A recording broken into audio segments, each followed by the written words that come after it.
Hey guys, and welcome to GameRomp Easy Mode. It's an easygoing podcast where we talk about video games. It's me and my wife. Deanna. And I'm David, and hey, guess what? It's been... 1 year. Ooh. We've been doing this for one whole damn year. And we got 5 listeners. I think... we're pros, obviously. Clearly. Anyway, whatever. So yeah, let's celebrate our 1 year anniversary of this podcast by talking about... the thing we talk about every week. Video games. And hey, maybe even, you know what? Why don't I ask you what you've been playing since you've been doing quite a few things? Guess? Fine. I've been playing Animal Crossing, and I wanted to play Tropico, but it didn't work out, and that's it. Oh, okay. I guess we're done. Well, thanks for joining us. No, but seriously, like, it's not really that much to talk about. I mean, it's just like, I've been playing Animal Crossing because... Why? Because we've had a puppy guest for a while. And it's just easier for me to sit down and play something stupid for a few minutes just to calm him down. Oh. Were you expecting, like, a big ol' answer? Like, it's Animal Crossing. There's not much behind it. I don't know. I thought there was a reason you wanted to get back into it. Like, maybe you saw something online and you're like, oh, I want to try this or something. I don't know. No, it was literally, there's a crying puppy, and it's the game we have on the Switch. I mean, we have a few games on the Switch you could be playing. Yeah. But, like, this one's easier to just go and do some dump for 5 minutes and leave. I guess. Have you been enjoying it, or is it getting tedious already? Well, you should know me. It's tedious already. But it's just like, I don't know. All games are tedious for me right now. I don't know what else to say, really. Alright, well, I guess if you don't want to talk about Animal Crossing, I'll go on to the next thing. I could talk about what I've been doing. Okay, go ahead. I kind of wanted to spin it a little bit, too, in the sense of, like, okay, what have I been doing? I've been playing a lot of Mud Runners. No, not Mud Runners. Snow Runners. Even though... What a difference. Most of the stages... half of the stages don't have snow. It doesn't matter. It's a game about big old trucks, off-road vehicles, and big open world. You drive around, doing tasks. It's fun. But I think the thing that makes it more fun for me is that it's a great podcast game. And so, like, I'll catch up on a lot of the old podcasts I've been falling behind on. And what are those podcasts?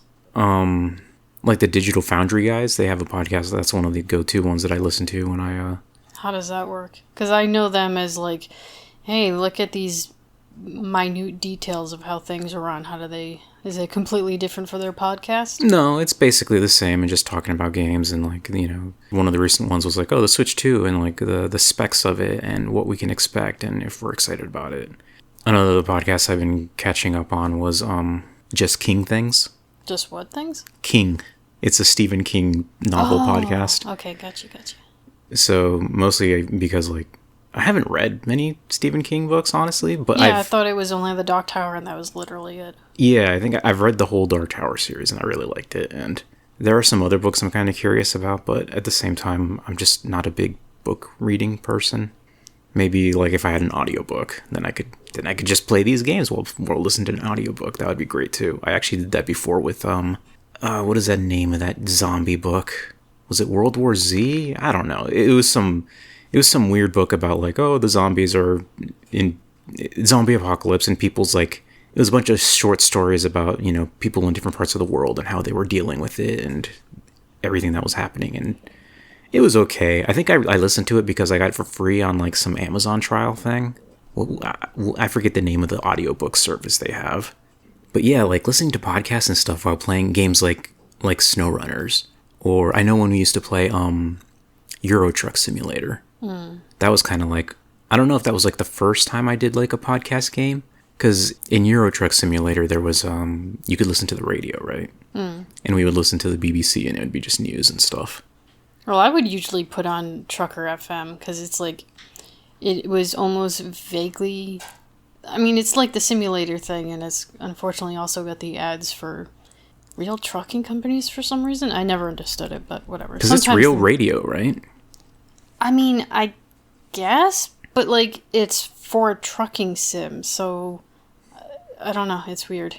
It's like, you're playing a simulator game. Well, might as well get into the trucking business before it completely collapses in on itself.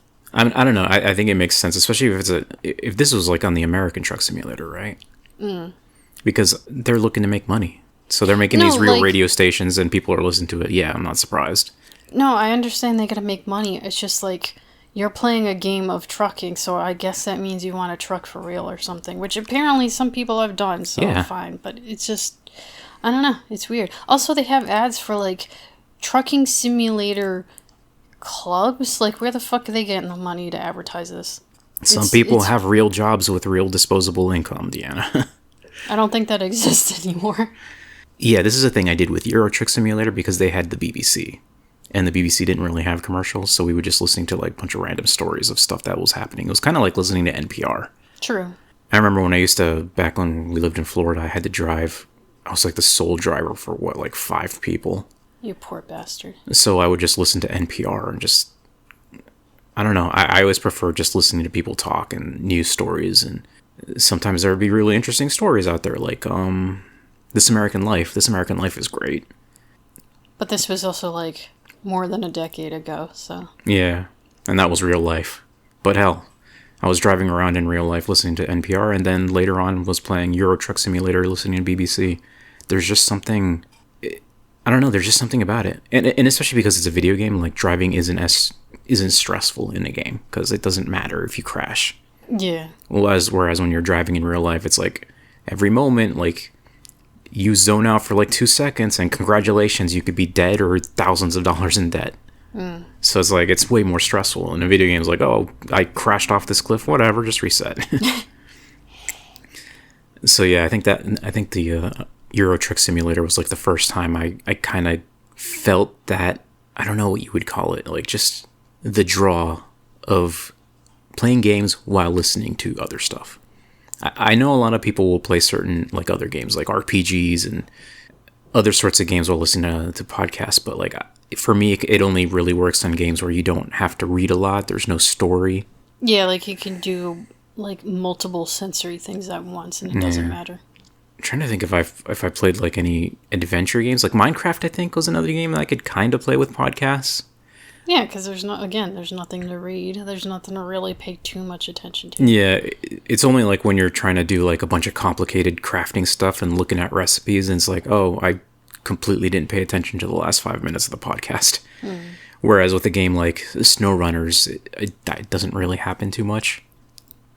But I've definitely heard of people, like, some people play like their Switch while watching TV. And it's like, how do you do that? Why do you do this? I mean, I could kind of do that with Animal Crossing if I really cared, but... See, Animal Crossing to me would be a game that I don't think I could do that with, because, like, you're constantly reading in Animal Crossing. Yeah, but it's not anything worth reading. True. But then, like, at the same time, then why play that? I don't know. Again, it was just some stupid click I could put on and then not care about it. I don't know. I wonder what other podcast games people play. You guys should let us know. Are you listening to this while playing a game? I think that's my podcast when playing games or trying to fall asleep or working. That's basically what I listen to. Well, working is different for you because you're just drawing. So, like, no offense, but that's probably not taking too much brain power for the most part. So you can just, like... I used to listen to... Space out. I first started listening to podcasts back in, like, 2008. This was when I was working at, that casino. I would be working overnights cleaning and, like, sometimes I'd be in the heavy machinery, you know, but sometimes it would be like, hey guys, we need you to go clean up the theater after, like, some wild show. So we were in this gigantic MGM Casinos theater, and, like, God, that place was massive. I don't know if you've ever seen it, but... No, I wish I could have seen it, because, like, the theater that we went to go watch the... Oh, I forgot what it was. It was the guy who had originally hosted, like, the supermarket sweep. Oh, yeah, He did some other show, and we went to go see it. And that theater was fucking tiny. Did I go with you for that? I must have, yeah. Yeah, I don't remember anyone else. And that was way smaller. But this theater was gigantic, and it had, like a second level you had to, like, take the stairs to get to that would overhang on the other seats, and just, we would be in there, like, all night. for like an 8-hour shift almost the entire time, just cleaning up like all the spilled popcorn and loot drinks. We would have to take a bucket and like just dump all the leftover beer and wine. It was disgusting. But at the same time, those are my favorite nights working there because like it was so chill and peaceful in there. It would just be like me and like 4 other guys on the crew, and because it was so that the theater was so big, I would just like plug in my headphones into my Walkman, my Sony Ericsson Walkman, and just listen to like Retronauts or what was the other podcast I listened to back then? I think it was. They've been going for a long time, huh? Yeah. Another one was Webcomics Weekly. Oh. They don't do that anymore, but that's unfortunate. Retronauts is still around. And yeah, it'd just be like the theater was like just completely silent, and I'll be listening to my podcast, hear something funny, just start laughing, and then like the rest of the crew be like looking over at me. Yeah, you do that here. So yeah, working while listening to podcasts, or playing video games where you're pretending to work and listening to podcasts. I don't know, man. There's just something about it. But yeah, I've been enjoying SnowRunners. It's like, I don't know, there's just this open world kind of feeling to it. Sometimes it's dumb because it's like, oh, I need to go to this watchtower, right? And I'm driving up it and like driving up this mountainside, and it's really muddy and I'm getting stuck. And it's like, I could just step out of this car and walk the rest of the way. But no, you're not really allowed to do that. You have to drive to the markers yourself. You never get out of the vehicle, which I mean, it's kind of funny for someone who's pretty anti-car or lesser car is playing such a car-brained game. I don't know. You've gotten big into American Truck Simulator at times. I guess, but you could. Well, I mean, I guess they're changing this now with their like new road trip expansion. That looks interesting. That they want to put in, Yeah. because it's just they basically just got that idea from the modders. Because modders have been putting in regular cars and not doing actual trips for like the longest time, and now SCS is like, oh, we're gonna do it now. But whatever. But at least with the trucking thing, you could argue that, like, well, you kind of need a vehicle to transport these things. Where someone just driving their dinky-ass car for a road trip doesn't actually need to do that. Well, that's the interesting thing, since you're bringing it up. Okay, when we play, like, American Truck Simulator or Euro Truck Simulator, it mostly is just like, oh, this make-believe company needs you to deliver these make-believe fruits to this pretend Walmart, right? Stuff like that. Or like, oh, you need to deliver this heavy machinery to this construction site. But in SnowRunners, it also has those kinds of deliveries where it's like, oh, there's been in like this bridge is collapsed. We need you to like take these metal beams out towards there or whatever. But they also have other kind of things you could do. Like, for example, like this guy was drunk and he crashed his car in the woods. We need you to drive and like, can you go over, like, take some repair supplies, repair it, refuel it, and then bring it back? And hit him over the head with it. So it's like, it's not always just delivering. Sometimes it's like, oh, I don't need a big truck for this. I can take my little truck, which is more maneuverable, go there, do the stuff, and then like that. Or like sometimes it's like, oh, we lost track of this thing. Can you go find it? And it's like, you got to go explore the world. Or there was this one mission where it's like, we need you to take this seismic activity equipment out. And like you have to follow these like little radar things to figure out where you need to go, and then you put it down in the ground and it goes. And it's like, what I'm trying to get at, it's more than just take cargo to place. There's so many other possibilities that they can do, and it would be interesting to see if the American Truck Simulator guys have like, I don't know, thought up some other ideas you could do with the road trip. It doesn't have to just be like, go here, do this. They could make little stories of it too, like. Yeah, I guess I'd have to actually see what their updates have talked about, if anything. Because I think I did look up at one of the updates, but it was just mostly just pictures of, like, the car modeling, I guess. It's like, whatever. I wonder how much it would cost to get, like, the whole suite of DLC, though. You mean for the separate states and stuff? Yeah. Oh, that's gonna be pricey as shit. Because even SnowRunners has, like, a lot. I think... when I bought it on sale, it came with the first season DLC, so it has like the 3 starting zones, which is Michigan, Alaska, and some Russian place. And the first season was like Wisconsin, the Yukon in Canada, and 2 other Russian places that I don't remember the names of. But then they have like so many other places, like Maine is one of them, but I don't have the Maine one. and a bunch of other places. And like they just like recently, last week, released a new one for Quebec. So there's like so many big open world maps that you could buy and explore, and they always come with like, oh, this some new trucks to get or whatever. But yeah, with all that, it's gotta be freaking pricey. I paid $20 for what I got, and I still haven't like even visited everything yet. Yeah, I forgot which state I ended up stopping at for American Truck Sim. And I don't even have all the DLC for the Euro Truck Simulator because they just kept adding on parts of Europe. But on the like one hand, I know that they do pretty decently with modeling the game after the actual places and trying to get in like the really big touristy things if there happens to be anything in a state or a country as Euro Truck Simulator is.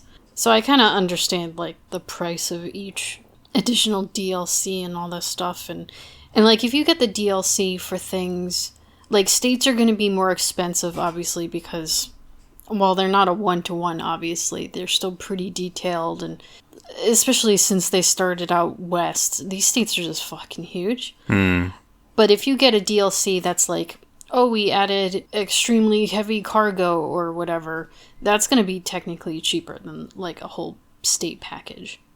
And then you got the smaller DLC, like, oh, we have, you can super customize your tires you want. It's probably like $5 or something. So it all depends on what DLC you're going after.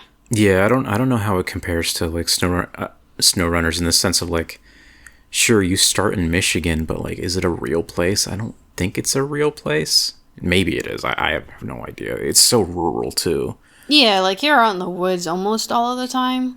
Right? Yeah. So, like, whereas, like, American and Euro Truck Simulator, you're actually traveling roads that exist that people can recognize. Like, people live in these states, and they can be like, oh, shit, look, I visited this place in the game, haha, whatever. But you can't really do that if it's just the fucking woods.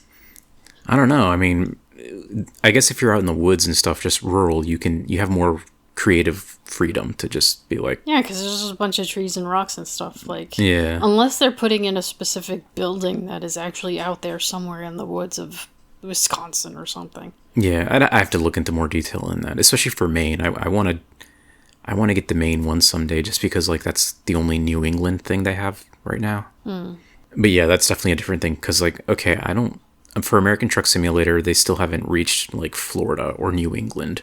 Oh, so yeah, they're probably not going to reach that until fucking 2045 or something. So it's like, I wouldn't be able to recognize... I've never been to California or Washington, so... Well, they do have Texas, and you've been to parts of Texas, Oh, right? Texas is out? Yeah, I've been to... yeah, Texas has been out for a while. I've been to Irving and Dallas, and then, like, I forget where Six Flags is, what city that's in. It's kind of, like, south of Irving. So, like, I guess I would recognize a little bit. That'd be cool to see. I mean, and I've never been to like San Francisco, but I recognize what is it called? The Embarcadero or something, like that big famous building by like the coast. Like I recognize that landmark, but that doesn't even register for me, so I don't know what you're talking about, but that's okay. I don't pay attention to the urban stuff like you seem to. Yeah. So yeah, truck games, pretending to work while listening to the podcast. Like, what other work games are there that would be good for? If I turned Power off... Wash Simulator. Probably. I was just thinking, like, if I turned off the voices, I bet it would be pretty easy to play Tropico as, like, a podcast thing. Because you're not paying super attention to that. I guess. Yeah, let's move on to Tropico, because, like... There's not much to say, because it all fucked up for me, so... Some of the Tropico missions do have story to it, especially the later games. Like, when we played the first game, I think there was a few missions where it's like, oh, the plane crashed, and you have to help these survivors rebuild an airport, and it's like a big fucking nightmare, right? Yeah, because the people are dumb as rocks, and, like, you're trying to make them happy, and then they're like, I don't know. Sure, do you want me to bitch about that? This is what this is about, but I'm saying, like, even Tropico has stories, and, like, the later ones, they lean into that even more. I mean, I only played, I think, 3 or 4, but I remember there was definitely missions where, like, your guy would be constantly talking and be like, yeah, we got to do this now. Shut the fuck up. And, like, oh, look, the Americans are doing this. And then you see the picture of Nixon and he's talking. He's like, oh, I need you guys to do this. And yeah, there was constantly like story stuff. There was a lot of story in Tropico 3, surprisingly. Well, yeah, I guess. But the first one definitely was more light on story, and it had the vibe, like a completely different vibe to it too. It's hard to say that 3, 4, or 5 are like bad games, because they're not really bad games, but there was a magic about Tropico 1 that I feel like the other ones don't quite capture. Well, first off, the narrator, if you will, or the little helper, whatever you want to call him, I like the voice of him in the first game. Yeah, he was like this older guy. Yeah, I guess. I don't know. And it's just like, he just sounded better. And then... He's chill, too. Yeah.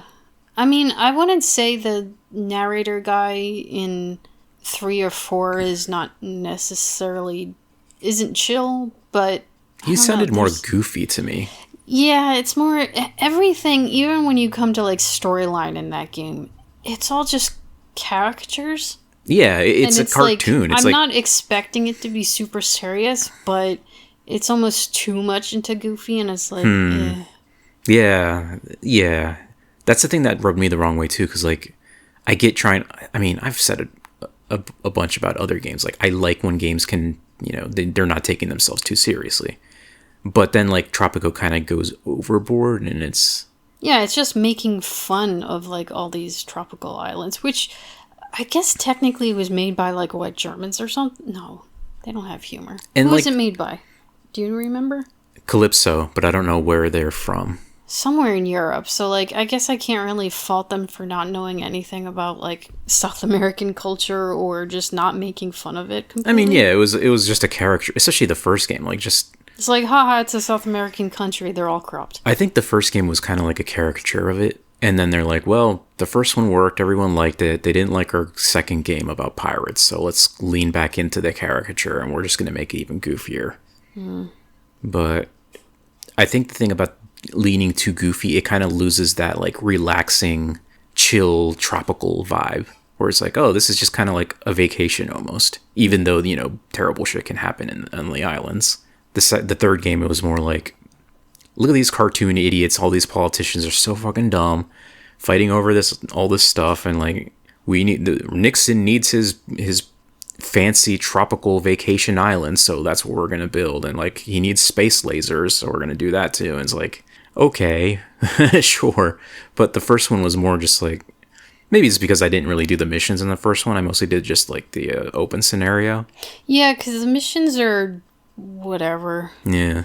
Again, like, okay, let's start with Tropico 1. The missions are whatever, and it's also really weird because, ironically, if you start... I think the original missions for the vanilla Tropico 1, like, it doesn't include Paradise Island or whatever it's called, because that was, like, their first expansion pack before it was called DLC. The missions will show that they have, like, an intensity rating, but, like, a hard or moderate hard or easy. Yeah. And, like, none of the original ones are easy. It either starts at medium or, like, super hard. It's just fucking weird. It's not balanced very well. Not at all. It's really fucking dumb. But when you install the expansion pack, they come with a lot more missions, which is good, so there's a bit more variety.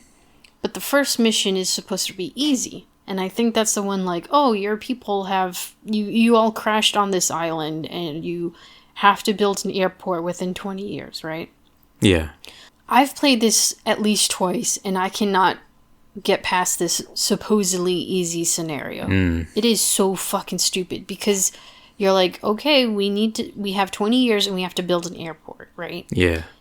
If people actually wanted that, they wouldn't be fucking bugging you for $5,000 church just so they can pray to something. Yeah. Like, they could do that on their fucking own. But no, they have to have that so that takes, like, $5,000 away from potentially building an airport so you could get off faster. You could get off the island faster. And it's just like, these people are so fucking stupid. You don't need these things. Well, it's because, like... But I guess it's kind of like an old game. Well, the thing is, like, it's an old game, but, like, this is going off of Tropico's base engine. So it's you Yeah, have the I mission guess. and the story of what you're doing, but all the Tropico people are still acting like they would on the open maps, where it's like they want a church because they're making a town and they want high schools. If you were just literally Gilligan's Island and like you need to build an airport or seaport or whatever, Gilligan and the rest wouldn't be like, well, we got to build a church and a high school. It's like, no, of course not. But the game isn't really programming them to not have those needs. I mean, that's true. That would be interesting if they You could know do what? that. If they had allowed us to mod, because modding was still completely possible back in those days. If they could have just allowed us to mod the game, which they still don't even allow, I don't think, in like Tropico 6. Wow. I'm also not too surprised. They could just like, we could have modded in a community center or something, or a little church that doesn't cost fucking $5,000. Yeah, that's the. I don't know if the future games change this, but because in Tropico 1 the church that you build is massive. It's like a cathedral. Well, okay, no, there's actually a cathedral too, but it's a big church. Whereas like you could just build a little shack or something, a modest little church. Maybe it has less priests, because I think even that first church has like room for what, 3 or 4 priests? 4, I believe, yeah. It's like, damn, you should be able to build a smaller one that like maybe only has room for 1 or 2 and it's like cost less. And another thing is like, why does a priest can only handle 3 people at a time? Yeah. It's like, I'm pretty sure you can preach to a bigger crowd than 3 people, but whatever. Also, another thing is you'll get the message from the narrator or whatever about like, oh, the people of Tropico, because every island you make is just named Tropico, it doesn't matter. Oh, the people are getting upset that they don't have a place to pray or whatever, and then you build a church. You go through all this trouble. You spend $5,000. You take all this time to get your workers to build the church. And you know how many people show up? 1. Or you have to specifically order an immigrant that has a high school diploma so that they can be a priest, because, all these people are fucking desperate to get their church, but none of them want to be a priest because they're all dumb as rocks. Yeah, especially in the first game too, the education system is really rough because only men can do this job, or only women can work at the airport. Only women can be journalists, and only men can be priests and physicians. Yeah. And yeah, the gender fiasco of these games is ridiculous. Luckily, they changed that later in the later games. How many later games? Because I could have sworn, I don't know if it was 3 or 4, they still had that to some degree. Oh, really? I don't know. I could have sworn, but maybe I'm wrong. I tried to play 3, and I couldn't find a key for it, so fine, that was on me for not actually buying it. 4, Don't I admit tried... that on the podcast. Oh, who gives a shit? It's an old-ass game. They're not going to make money from it anyways. I tried to play Tropico 4, which we own, but I can't play that because my middle scroll button doesn't want to work correctly. You should try using my other extra mouse. I might have to try it in other ports because it clicks. I looked inside the mouse to clean it. It all looks like it's connected. You broke that thing apart into tiny pieces. Yeah, it was pretty cool. That was It all looks interesting. fine. You're braver than I am. Well, like, if the mouse is broken, then, like, Yeah, it doesn't matter if I break it more. I guess. But no, the middle mouse clicks. It's just, I don't know if it's because it's not connecting to the port in the back correctly. I might try another USB port. Or if it's just not connecting to, like, everything looked like it connected on the mouse motherboard, if you want to call it whatever it counts. I don't know. So I can't play Tropico 4 because the view is only changeable using the middle scroll button, and I can't play the game if I can't change the view of anything. You can try, but it's gonna fucking suck. You could use a program like I don't remember what it's called. There's a program I've used for certain games where I need my controller to pretend to be a keyboard, and you can basically tell the computer or that program, when this button is pressed, we need you to tell the computer this other thing is actually being pressed. So you can like maybe map a, I don't know, control or spacebar or something into middle click. But that would probably be a pain in the ass, so I don't know. I guess I could give that a shot. I'll have to look it up later. I guess if I figure out some workaround. And you didn't try Tropico 2? No, I have no interest in pirate shit. Alright, fair enough. I mean, to be honest, I never did either back in the day. But yeah, because back in the day, wow. I had Tropico 1 on the CD. Yeah, I remember that. Yeah, it's a good game. Sort of. True. I mean, you could say that about a lot of old games. Speaking of a lot of old games, like I'll mention one now too. I've been playing Dark Cloud 2, right? I don't think I talked too much about it yet. I briefly mentioned it in one episode, but then we've talked about a bunch of other stuff, so I never went back into it. But Dark Cloud 2, I loved that game on the PS2, but I think I just don't really have the patience for this old game anymore. Which is, it's not all old games. Like when we played Suikoden 2, like it didn't feel tedious. But God, leveling up the weapons in Dark Cloud 2 and building the towns, just, I don't know, man. I guess I just had more time and patience as a kid, and here's the thing. You didn't know any better either as a kid. I guess.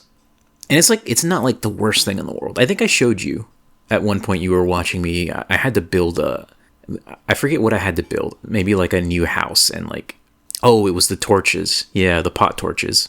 So I'm on the I forget the name of the place, but there's these 4 cliffs you have to build on, and one of the requirements was like, you have to build 4 tiki torches or clay torches, and I already had 2 down. So I go to build 2 more, and you can't just plop them down. You have to go and create them. So you go into your menu and see like, oh, I can create 1. Oh, I can't create the second one. I don't have enough clay on me, so I gotta go get clay. So I exit out of that menu, and then have to, open up the menu and traverse to where the shop is to buy clay. And this is a PS2 game, so there's a little bit of loading. I have to load into that screen and then walk into the place where the guy is selling it. Again, another loading screen. Buy the clay, hope I remembered the number that I needed, and if I don't, well, then just buy extra. Then move back to the map where you could build, open up the menu, create 2 tiki torches, and then I could place them down. And like, as I'm explaining this, it doesn't sound like that much. And honestly, it probably was like 1 or 2 minutes at most. But the interesting thing is that like in Dark Cloud 1, you didn't have to create the stuff. It was just like you find it in the dungeons. So it's like, oh, you found so-and-so's house, and you found some, crates, or you found a lantern, or you found this decoration or whatever. So you had like a limited number of things you could place because it's, you just find what they give you. And in Dark Cloud 2, they're like, well, you know what? Let's give them freedom. You can just create whatever you want, but you have to build it with the materials. See, I would think that gathering materials so that you can build things is perfectly fine. Because even in, in a silly way, Animal Crossing has something similar. Yeah, many games do that, yeah. But I think the thing to me is, why do they specifically need 4 tiki torches? Like, if they're gonna let you build things, let me decide what they need. Yeah, so the thing about Dark Cloud, and to a lesser extent Dark Cloud 1, when you're rebuilding the towns, like, okay, in Dark Cloud 1, not Dark Clown, even though there is a Dark Clown, sort of. Anyway, in Dark Cloud 1, you're rebuilding the towns because, like, this evil genie dude, like, destroyed them. Yeah. And so it's like you find the people that used to live there. They got saved by a magical force, and like you're rebuilding the town and like bringing them back.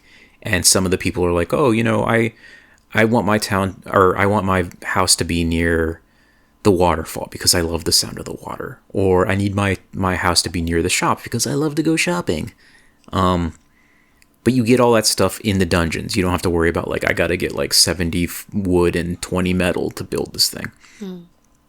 Still, they still have their preferences of what they want, right? So you can build the town however you want, but you still got to take into account, like, this person wants this. You don't have to do it, but if you do, you're going to get some goodies from it. Yeah. Now, in the second game, you're not rebuilding towns for people that used to live there. There's this one big town in the middle of the game, or in the middle of the world, that has been spared the devastation that the rest of the world has gone through.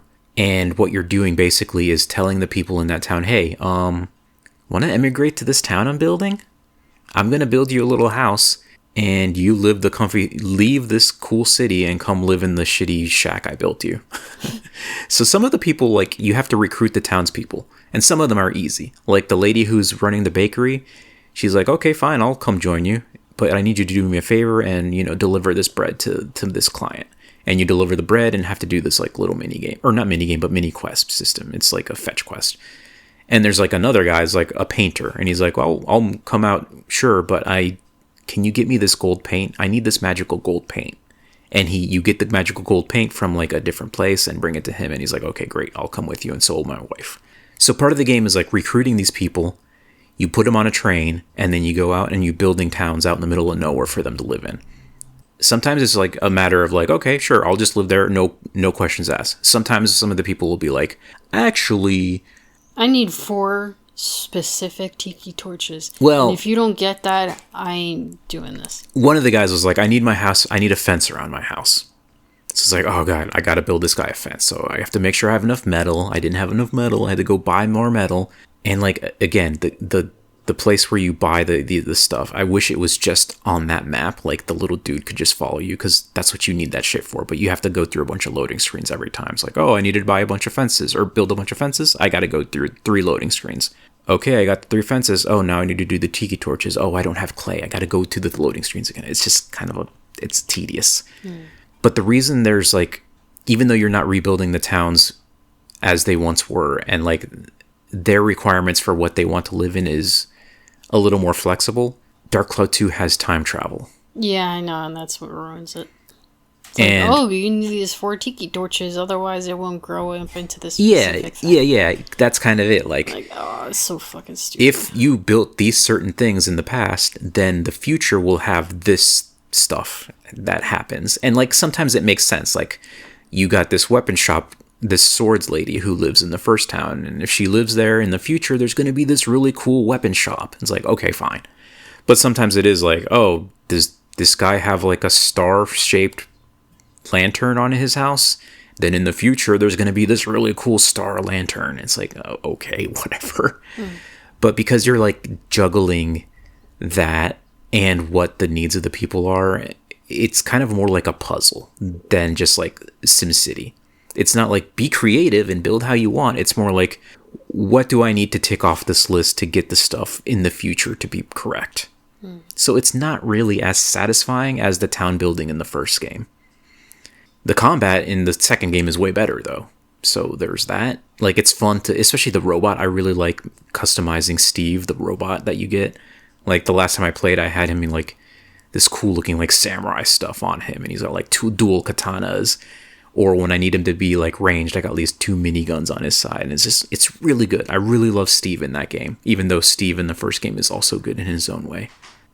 But, you know, all that aside, like, the gameplay is still getting to the point where it's tedious, because like you have to level up your weapons, and it feels like, maybe this is a me thing, because I was like, oh, I want this weapon and I want this weapon, instead of like just focusing on one and leveling up one.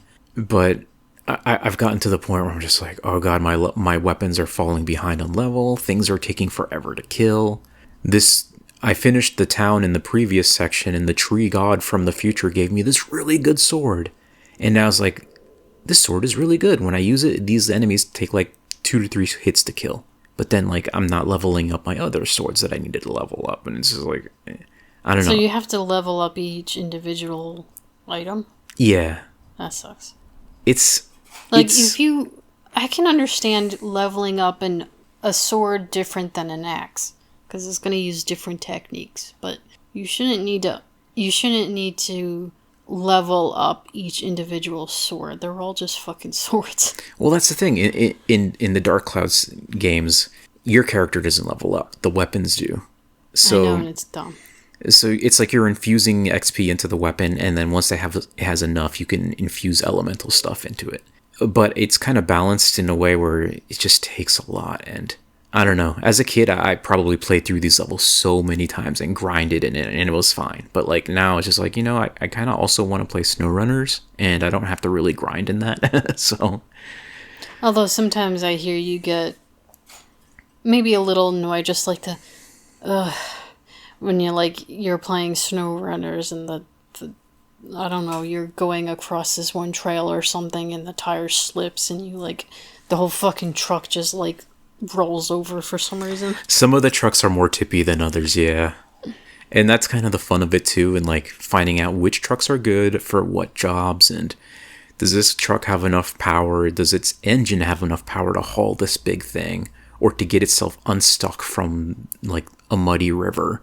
And if I don't, maybe I'll get this big old truck to come out and like help pull it out. And it's like, there's a lot of fun stuff there. And I love that. But there's definitely been times where I'm like, oh, I want to use this truck. I don't want to use the OP truck I have all the time. And then it's like, oh, it flipped over for the 5th time in a row on the same hump. See, that's the thing for me, that why I think I gravitated more towards American Truck Simulator, because while it's just drive from here to here, the whole point is I just want to drive. And trying to drive out in the middle of nowhere, and everything just happens to be like 5 feet deep of mud everywhere you go. Like, I just want to drive. I don't want to be stuck in a mud pit for like 30 minutes. I mean, yeah, you have to watch out for those deep mud pits or rivers, but it's not constantly that. And it's also a matter of fact, if you see the deep mud, you can try to figure out ways around it and not just dive through it. Just because the game has like mud tires and like it shows you pictures of trucks driving through mud, you don't always want to go through deep mud. Mm. And sometimes it's fine to like, oh, I got my truck stuck, but that's okay. I got another truck in the garage. I can come and like hook up the winch and pull it out. And there's something satisfying about that too. Yeah, Whereas I mean, like, if that happens to be your thing, that's cool. I know in like I forget, it was probably a Euro Truck Simulator, going through some like really narrow European town. I accidentally tipped over my truck as I was like getting to the place to deliver. Oh god. And it's like, that's it, you're done. You can't unfuck that. Whereas in Mud Runners, at least, like if something tips over and you're like really far into the delivery, you can come get another truck to like help throw on the winch and pull it up. Or if your truck has a crane, get the crane to pull out the cargo and put it on, a different truck, or upright the other truck or whatever. I mean, depending on the crash, I think you can just like order a tow truck. But the thing is that they will tow you to wherever, quote unquote, that tow truck returns to. So that could be like an hour out from. Yeah, you don't have as much control, I guess. Whereas in this one, you can just say, fuck it, just recover, and that'll like, put your car back in the garage. Or you can have support vehicles that are not there to haul, but there to, support. Either they can repair, they can refuel, they can help unwinch you from stuck places. And I don't know, there's something really fun about that. And because the world is so like rural and pretty, especially some of the more green areas. Like when you start in Michigan, it's very autumnal, very orange. And that's kind of nice for a while, but I don't know, I think I preferred like the nice lush green areas. And it's got that thing, like that big open world, explore nature kind of vibe that I like, except you're, driving, which is funny because sometimes it's like, we need you to go find this one spot at the top of this mountain, and like getting there, it's so pretty, the view is so pretty, and I'm like, I would really love to walk around here, but I'm not allowed to walk in this game, so I'm just driving through this nature instead and like knocking over trees with my truck. Yeah, you're only allowed to destroy nature here. I don't know, it's fun though. I really like SnowRunners. I didn't think I would. I knew like people really love this game, and I guess for good reason. It's a fun game. It makes me kind of wish or wonder about trying. I think it's called Elite Space or something. Was it Elite Space Danger or something? It was one of those space trucking games. Yeah. I mean, that seems to be up your alley. So I remember I played a game. I think it was called Rebel Galaxy. And it was basically like, a kind of an open world space game where there's tons of solar systems you could travel to, and different planets, and different like space stations and stuff. And like there was an economy to the trucking in that. Like you could just take trucking jobs where people were like, oh, we need you to deliver this stuff here. But you could also be like, this colony is on a planet that's mining a bunch of aluminum or something. And this other star system has a planet that really needs aluminum, and like you could just truck it on your own dime, like buy a bunch of stuff from this place cheap, fly it over to this other place and make a bunch of money. So I kind of really enjoyed that too. I don't know if there's any game that does that that's less spacey. I know in Suikoden you can actually do that. I don't know if you've paid attention when we were playing it. It's been a while since we played Suikoden too, but some towns will be like, this town is the one that makes a bunch of wine or soybeans or whatever. And you can like load up and then go to a different town and sell it there for a profit. But yeah, that's really getting into the whole min-maxy kind of thing. So again, it's one of those things as a kid, it's like, yeah, this is fun. I'm really getting my time out of this one game. But nowadays, a lot of people are like, I need my games to be 2 hours long max. Turns out priorities change. Yeah. I mean, I guess I can see doing that in Suikoden if, like, you want to upgrade everyone's weapon and you don't have the money because that does start to get kind of expensive. Yeah. Then you could do that a couple of times and, you know, make the money that you need, and then you don't have to continue it, obviously. So just make the money when you need it, whatever. There is a thing in I forget if it's the first one or the second one, but the gambling games, people will also just abuse that to make a bunch of money real fast. Because, yeah, there was one character we had to get to, they had to get them to take us on the boat across the water. We had to play that mini game with the dice. Oh, yeah. And, like, I don't remember what the rules of it are, but it was weird. But you can technically just save scum that and, like, bet a bunch of money, double your money, save, bet all your money again, double it again, and just, like, abuse it that way to get a bunch of money. I know people do that because, like, grinding money in these games is not fun. Grinding in any game for anything, whether it be XP, money. Yeah, grinding in general is just usually a bad thing. Yeah, there was a time when we were okay with grinding. Like, we used to play MapleStory and just, like, sit in the one room with, like, 1,000,000 pigs. And yeah, this is what we're doing for the next 2 hours. We're just going to kill, like, 7,000 pigs. You know what was messed up, at least when it came to MapleStory, is, like, I don't know if they've vaguely changed it since then. Not any of the times that I played it, but again, I'll start a game and play half an hour and then I'd be like, okay, I'm done.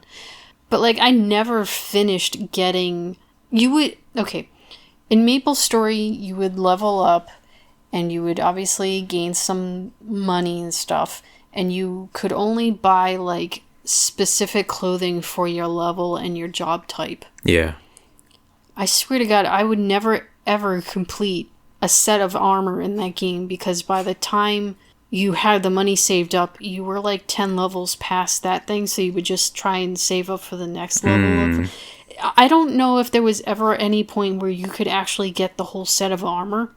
It was always missing one thing, because it was just so expensive. By the time you had the money, you were over leveled for it anyways. Yeah, it was not balanced. That's really an interesting point too about those old games, because, like, that was one thing about MapleStory that was weird. It's like every 5 levels, I think, every 5 or 10 levels. Something like that, yeah. Time to go to the store. I'm level 30. I can buy the level 30 armor and just waste all your money on that, right?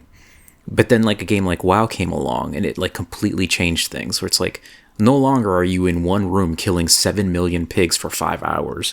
You have quests and stories, and it's like, we need you to do some things here in Duratar, and then we need you to go back to Orgrimmar and talk to this guy, and, like, oh, you're getting sent out to Crossroads, or then we need you to go to Ashenvale and figure out what's going. Like, they had stories and things for you to do versus, like, stay in the woods and kill, like, 7,000 pigs. Well, not only did they have quests to do things, but yeah, I think I remember, who knows how many decades ago at this point, that, like, someone had tried playing WoW, I guess, after playing MapleStory or a game like that, you know, the East Asian type of games. And they, for the longest time, stayed in Duratar because they had no... I don't know how they did this without the quest. Maybe they were making shit up. But they were like, oh, I'm playing in this one area and I'm just enjoying it because, again, that's what you would do in MapleStory type of game. They had no concept of how fucking big the World of Warcraft was. It was massive back in the day. Like, even now, it's still massive. God, I remember the first time I played and I was the undead and just, like, no loading zones. Like, well, okay, there are some, but you would just start in one area and you could just walk and walk and walk and the world would just be there. It was amazing. And yeah, I think some people, even back in those days, they would grind. Like, I know mages were famous for that. They would use Frost Nova and then gather up a bunch of things, Frost Nova them, and Blizzard them all to death just for a ton of XP. But, like, that's not the... I mean, I don't know, maybe it's fun for them, but for me, that's not the fun way to play. It would be, you know, to do the quest, to read the stories, and maybe they're not presented to you in the most fun way, but, like, it's still interesting to explore the world and see what everyone's doing, and, like, remember that guy in the Barons, Mankirk's wife or whatever. Oh god, that famous And like, quest. yeah, it's like it's those kinds of things that make the game so memorable. You're just wandering around, and here's Mankirk, and he's on a freaking rage revenge quest, and like you help him out, and like that's And then just finding his wife, it like just becomes a meme in the game. Yeah. Or Baron's chat in general was a meme. yeah. Oh man, God. Those were kind of good times, and In their own weird ways. Kind of, it's funny that these old games that it's hard to tolerate nowadays, but back in the day they were so amazing, even with all this jank and just annoying stuff in it. and then like even back then, I had the like what was it, the cotton green T-shirt or something, and it had like the stats on it and stuff. Yeah, I still got a picture of you in that. You're so freaking cute. I think that was the first time I got my hair short, right? Yeah, we had taken a picture before and after. I don't know if I have the before, but I definitely have the after. Yeah, I have it too. It's like the first picture that's still on my Google Drive. You were adorable. Anyway, how about we call it there for now? Yeah, that sounds good. This has been a weird episode for our 100th. Wait, no, not 100th. 1 year anniversary. Yeah, we're only like vaguely halfway to 100 episodes. So maybe next year. So thanks for sticking with us for a year. And if you're new and made it this far, cool. Thanks. Man, what are we doing? I don't know. This has always been a thing about like we're just here having a nice chill conversation. And the end of our episodes are always like depression. Oh, it's not depressed. Thanks for being with us, I guess. I guess we're the type of people that's like questioning our lives constantly. What the hell are we doing with our lives? Nothing much.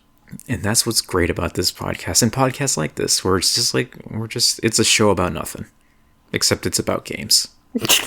So it's a show about something, but about nothing. It's a show about nothing where you can fall asleep and talk about games. Yeah. No, listen to us talk about games. They're not talking to us. Yeah, true. You can talk back if you want. Alrighty, see you later. Yes, Have a bye. good one. Bye. Love you.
Quick, me now.